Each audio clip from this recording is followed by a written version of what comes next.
sore hari ini. Bapak Ibu kasih dari Tuhan, bulan Desember itu Raja Damai itu lahir. Dia Raja Damai, ya. Orang-orang yang pernah tentara yang pernah tugas ke luar negeri, ke perbatasan antar negara yang punya konflik, itu tanggal 24 sudah tidak ada perang.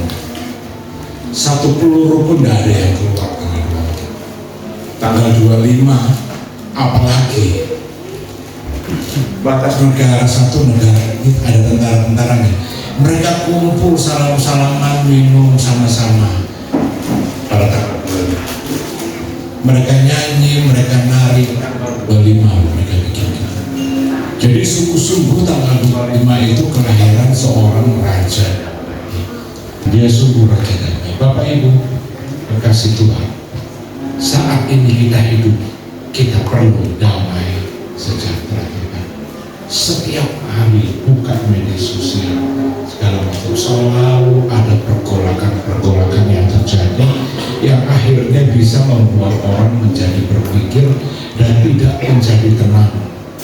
Makan pun udah nggak enak karena banyak mikirin apa yang terjadi di negeri kita yang kecil ini, Indonesia.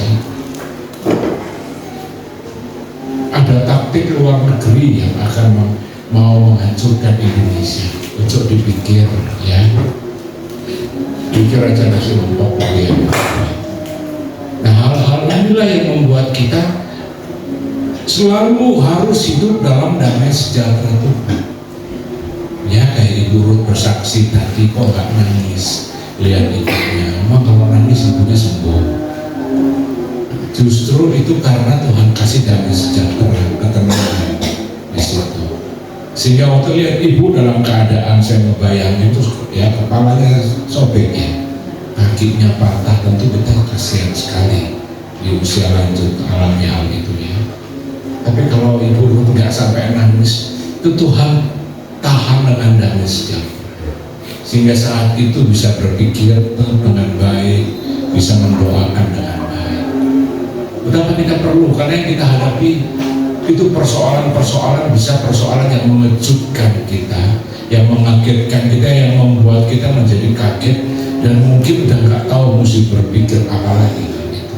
Tapi damai dan sejahtera Tuhan membuat kita tenang, membuat kita damai, sehingga kita nggak perlu marah-marah sana kemari yang nggak perlu mengeluarkan perkataan-perkataan yang nggak perlu, karena apa? Damai sejahtera itu memenuhi hati kita.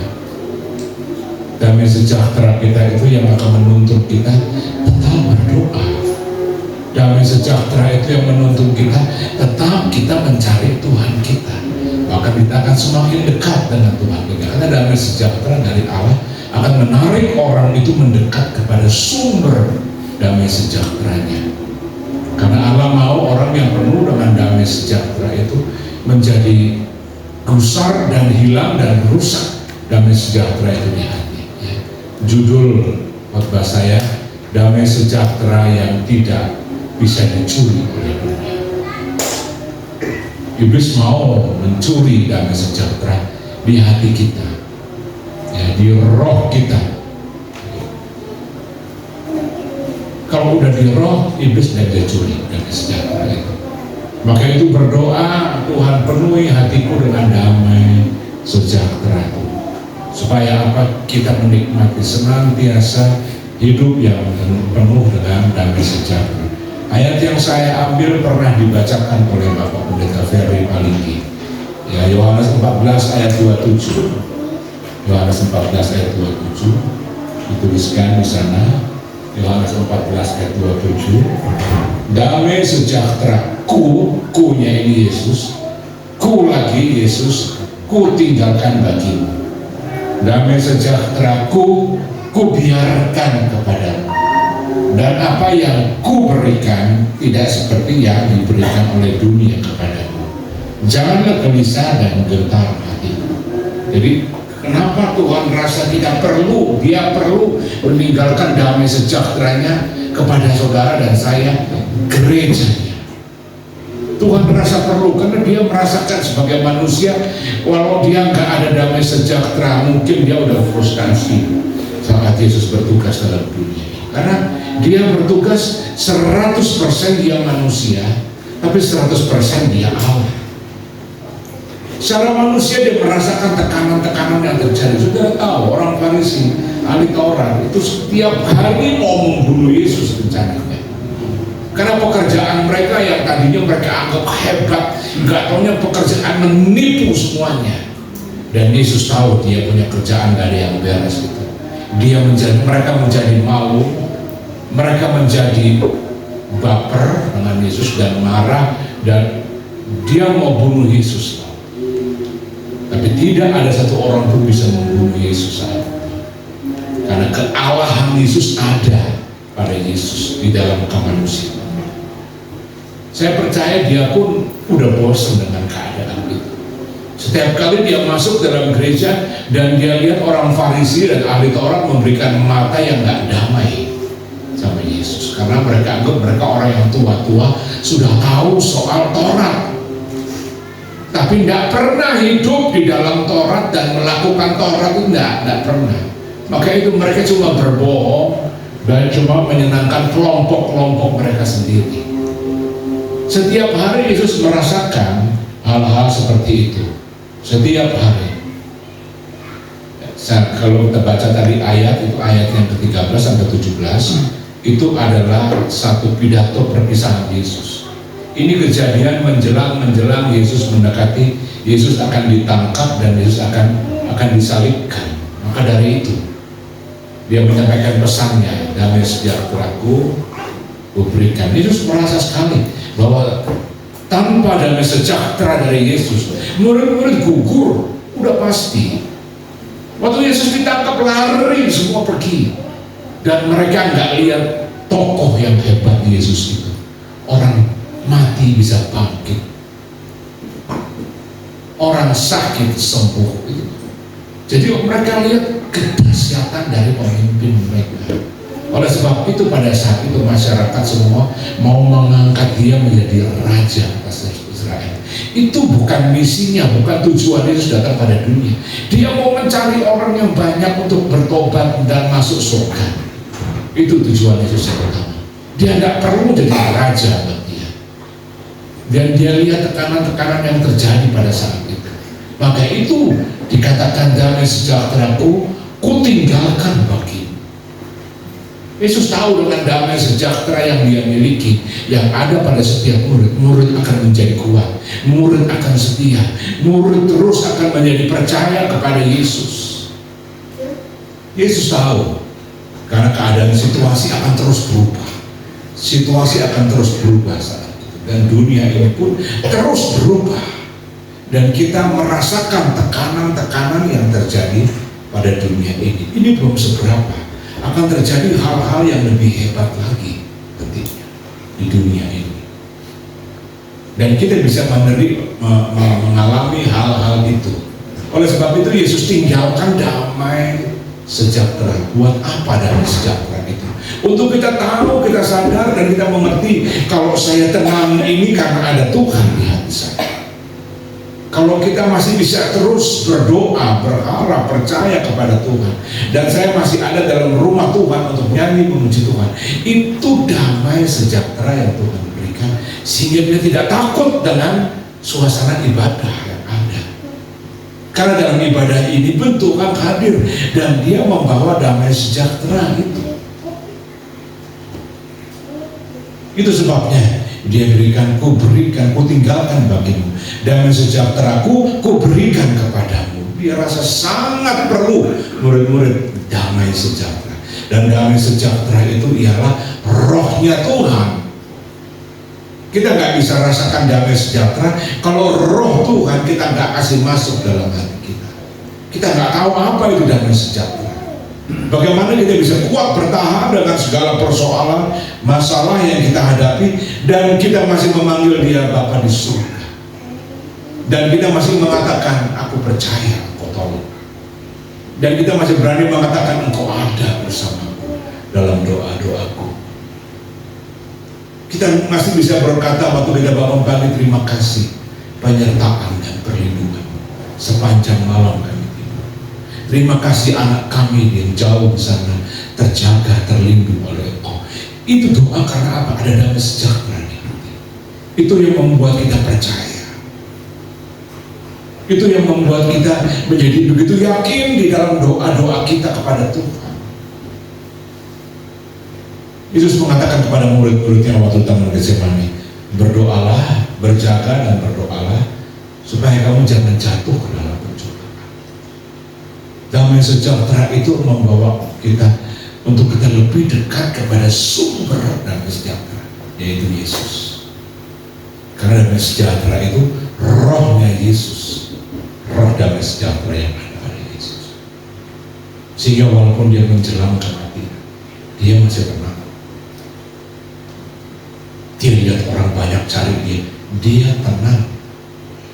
Orang mulai pukulin dia, ludahin dia, tarik janggutnya, tarik rambutnya, dia tenang, dia diam. Pontius mengatakan dari tadi mau tidak buka bicara, diam. Dia punya damai sejahtera, dia tahu kapan dia mesti bicara. Damai sejahtera itu membuat dia tenang menghadapi kematian. Damai sejahtera itu yang Tuhan tinggalkan. Dan kalau dia berfirman damai sejahtera ku tinggalkan, itu bukan satu kata-kata yang supaya Alkitab ini ada isinya yang bagus, bukan. Itu perkataan janji yang benar, yang sudah dilakukan, bukan belum dilakukan. Nanti kamu percaya kamu dapat. Saudara belum percaya, saudara percaya apa tidak? Tuhan bilang aku tinggalkan bagi dia, tinggalkan. Kita mulai percaya Yesus, damai sejahtera itu turun memenuhi hidup kita. Saat kita berdoa damai itu turun.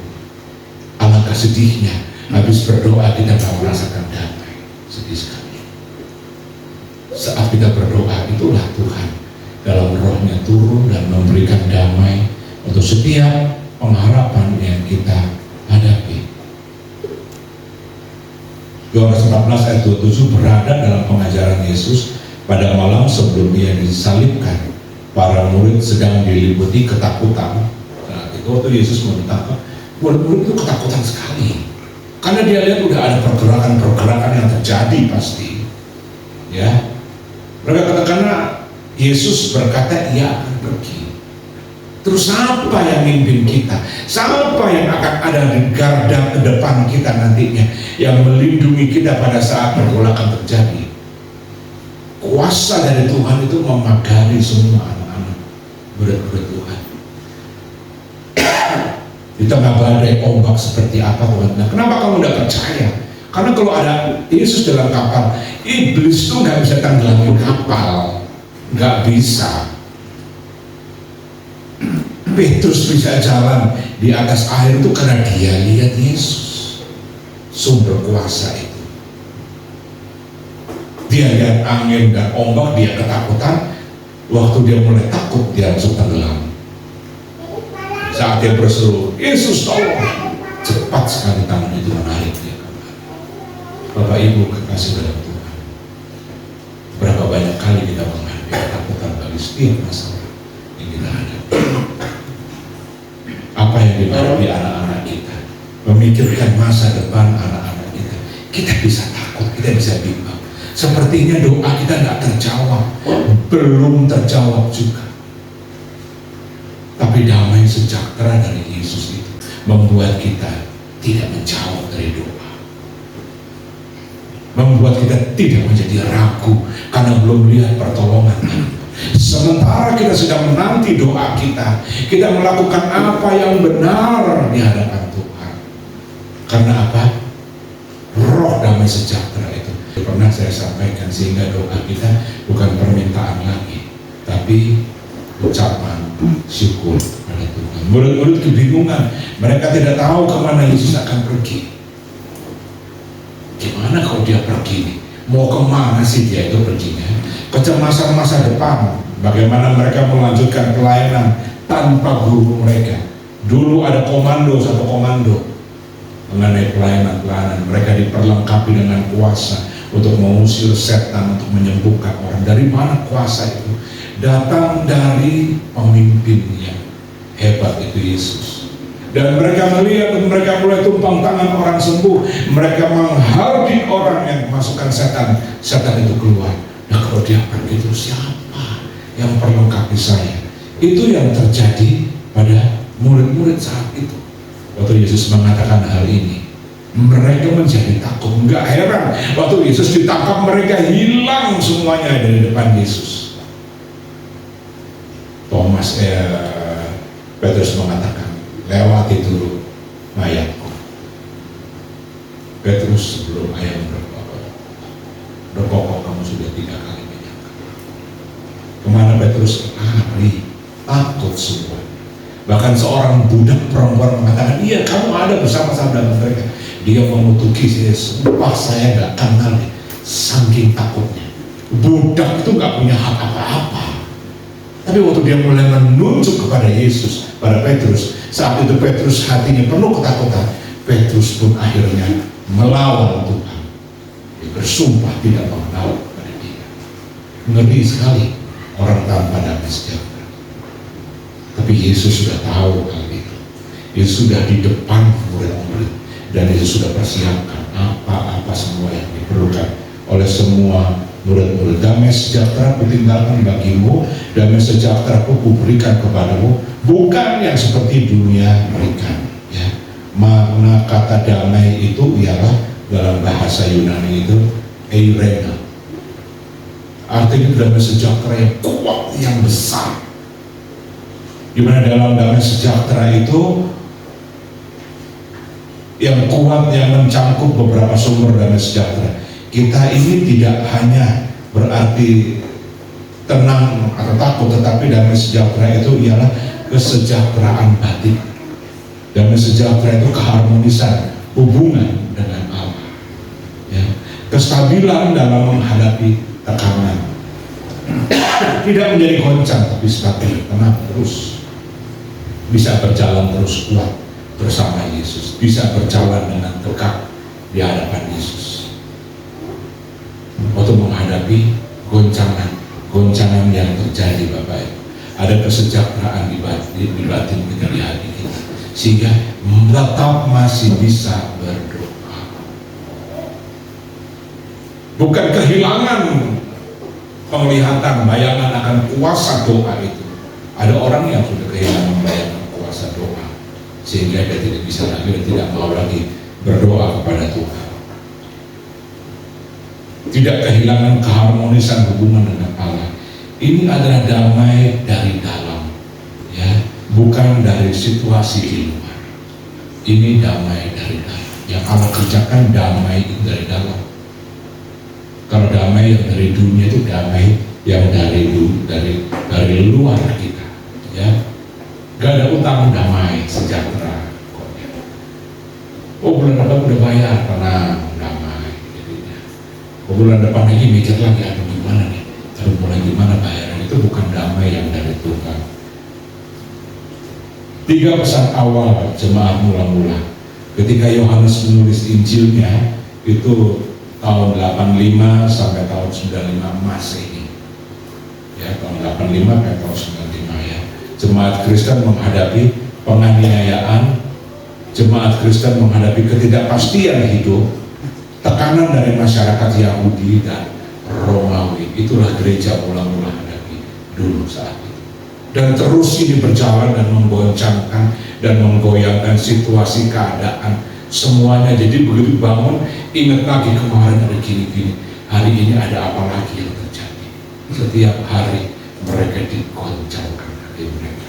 Bapak Ibu, pesan Yesus tentang damai sejahtera menjadi kekuatan untuk bertahan, tidak menjadi ragu dan tidak menjadi pesimis dan lu nggak tahu deh, udah deh apa yang mati deh. Ada orang kalau yang nggak punya pengharapan ya gitu, nah mati deh, apa yang jadi aja pokoknya deh. Tapi orang yang mempunyai damai sejahtera, dia nggak berpikir gitu. Selama masih ada doa, masih ada tenang. Orang benar bilang biarnya nggak punya doi, asal ada doa, yes. Itulah yang dimaksudkan dengan damai sejahtera Tuhan yang memberi kekuatan untuk bertahan. Damai yang Yesus berikan berbeda daripada dunia berikan. Yesus berkata bukan seperti yang diberikan dunia ini. Damai versi dunia sering bersyarat. Ada uang baru merasa aman, ya. Ada kekuasaan baru tenang.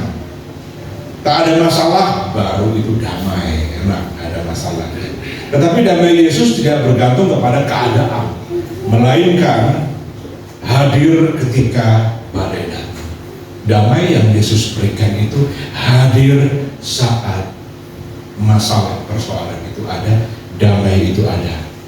Dia turun, dia masuk dalam hati kita dan memberi kekuatan pada kita untuk tetap ada bersekutu dengan Dia. Itu damai yang dari Tuhan, yang Tuhan berikan kepada kita, ya.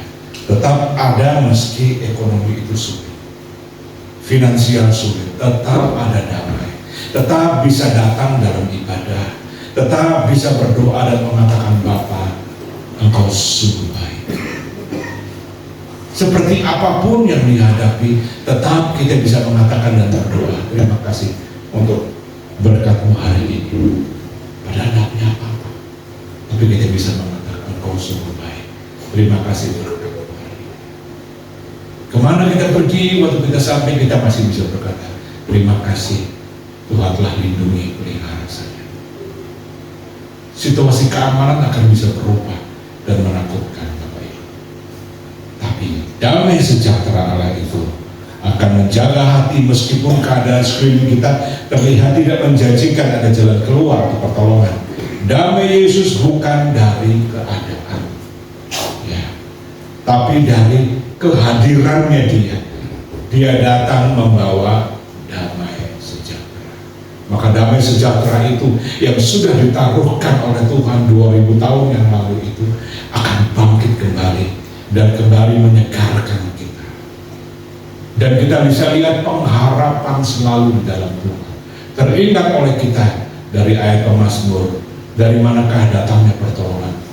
Maka keluarlah damai sejahtera. Pertolonganku ialah dari Tuhan yang menjadikan langit dan bumi. Itu sudah diberikan kepada Bapak Ibu Saudara dan kepada saya juga. Itulah damai sejahtera yang Tuhan berikan, yang dunia tidak bisa ambil. Dunia nggak bisa hilangkan dan rusakkan dari kita, kecuali kita sendiri yang merusaknya itu semuanya. Bukan salah manusia, kita yang tidak bisa menjaga damai sejahtera di dalam kehidupan kita.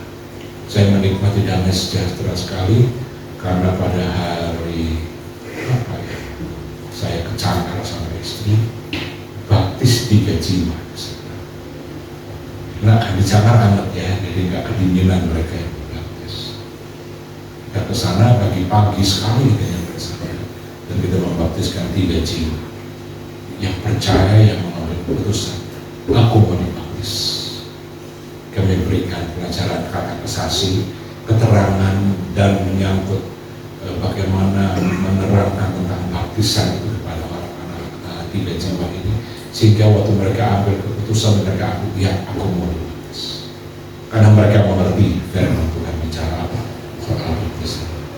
Dan hari itu mereka dibaptis, diselamatkan, ditinggalkannya hidup yang lama, dan mereka memasuki satu kehidupan yang baru. Saat itu damai sejahtera itu Tuhan taruhkan dalam hati mereka yang percaya kepada Yesus. Mereka yang percaya. Yang gak percaya jangan mimpi, karena itu berhubungan dengan roh kita. Waktu kita percaya, kita sudah membuka hati kita, dan damai itu turun dan tinggal dalam hati kita. Jaga baik-baik damai sejahtera itu. Bisa halang karena tingkah kita sendiri, karena pola kita sendiri, bisa hilang. Kita menjadi benci, kita menjadi marah, kita menjadi dendam. Damai sejahtera bisa hilang. Kita akan menikmati lagi persekutuan yang dekat dengan Kristus, Damai Yesus mengatakan, kutinggalkan, berarti ini bicara mengenai warisan. Kalau dia akan pergi, murid-murid nggak tahu diberikan warisan. Dalam konteks Yahudi, kata meninggalkan berarti memberikan warisan terakhir. Yesus seolah-olah berkata, ini warisanku untukmu sebelum aku pergi. Dan warisan itu mempunyai kekuatan hukum yang pasti, yang kuat, yang kekal. Kalau warisan itu menjadi hak milik kita. Kalau yang terima warisan itu kan biasanya yang menerima itu akan mendapat hak penuh atas warisan itu. Kalau yang memberikan sudah mati, betul ya? Karena itu kurang ajar, ada yang hilang itu kan. Bapaknya masih sehat kok. Waktu dia pulang bapaknya lari, dia jalan kaki, lebih kuat bapaknya. Minta lagi warisan, itu kurang ajar. Yesus sudah mati di kayu salib. Hak waris itu buat saudara dan saya. Dan dia bangkit, disahkan lagi oleh hukum kerajaan Allah, bahwa warisan itu sudah jadi pasti milik kita. Damai itu hak kita sebagai anak Allah, sudah menjadi hak kita, ya. Bukan sementara tapi penyertaan tetap. Jadi damai itu adalah bukan sementara tapi penyertaan yang tetap, yang selalu ada, tidak bisa dicabut oleh keadaan apapun juga. Seorang anak tidak perlu membeli warisan, ia menerima, begitupun damai sejahtera dari Tuhan. Tidak bisa kita membeli damai dengan menyumbang pada gereja mungkin miliaran. Aduh sejahtera hatiku, nah, damai sejahtera tidak bisa dibeli. Tapi itu pemberian dari Allah.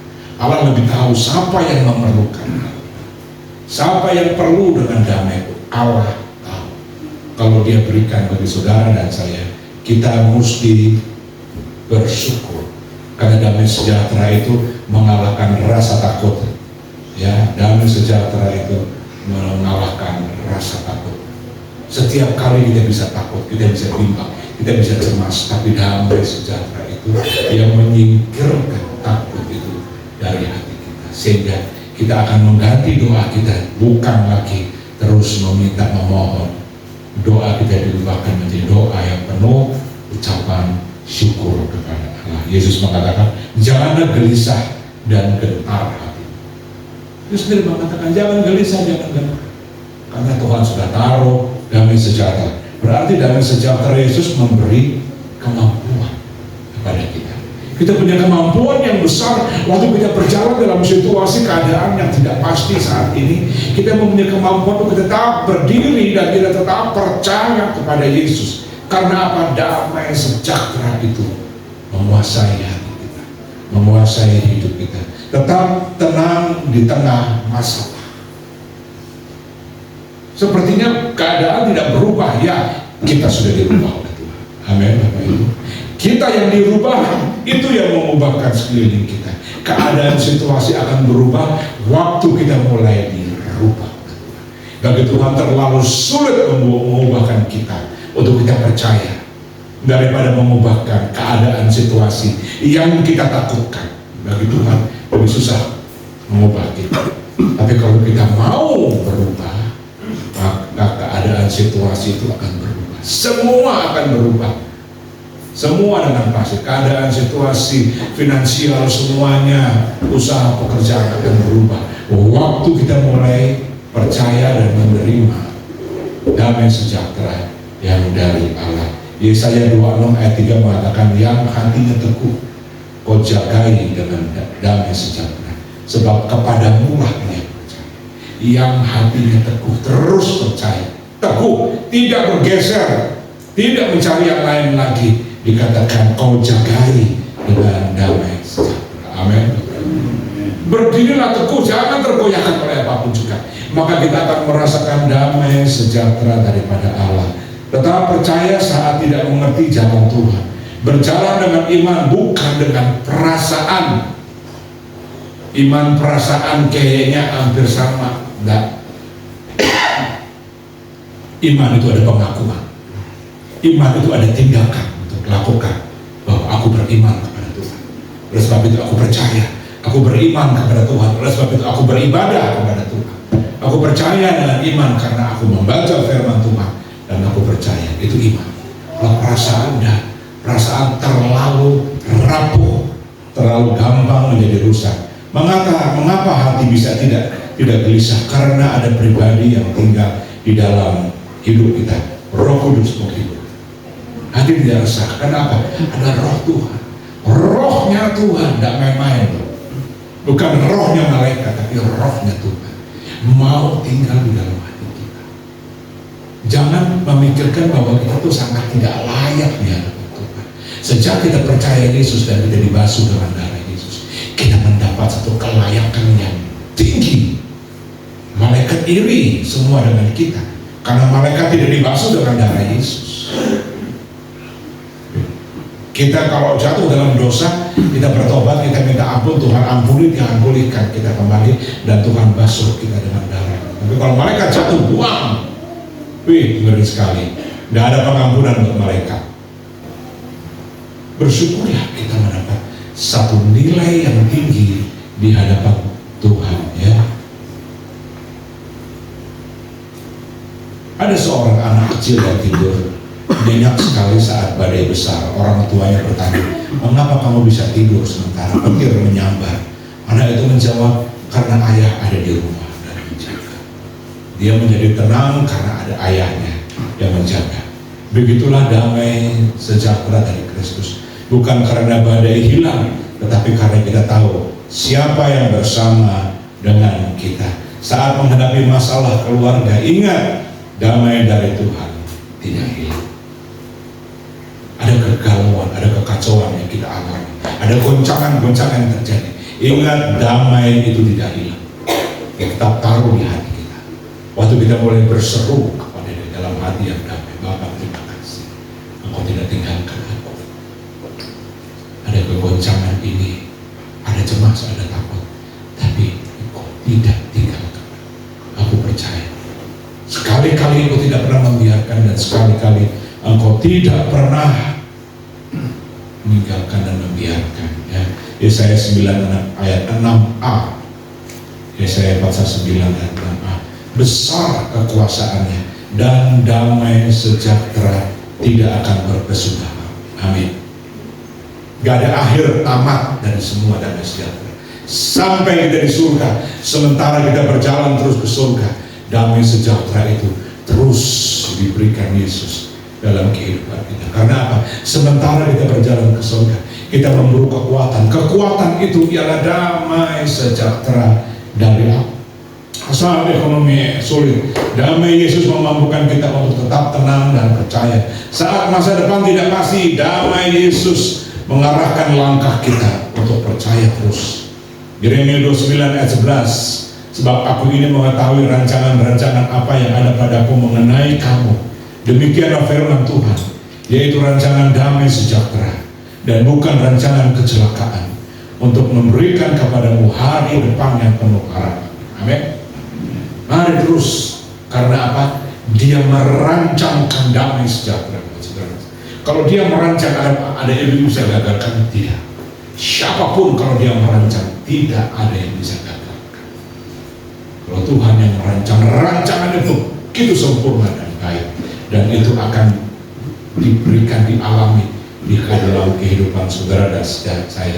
Damai sejahtera dari Allah ialah bukan kecelakaan, tapi hari depan yang penuh harapan.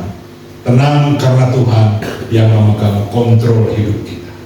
Hari-hari hidup kita dipegang oleh Tuhan. Yesaya 32 ayat 17. Di mana ada kebenaran, di situ akan tumbuh damai sejahtera. Dan akibat kebenaran ialah ketenangan dan ketentraman untuk selama-lamanya. Amin Bapak Ibu. Jaga kebenaran itu, jaga firman Allah itu, hidup di atasnya dan lakukan firman-Nya. Maka dikatakan di sini ketenangan dan ketentraman untuk selama-lamanya. Kita akan mengalami hal-hal itu, ya. Bangun damai melalui doa tiap pagi.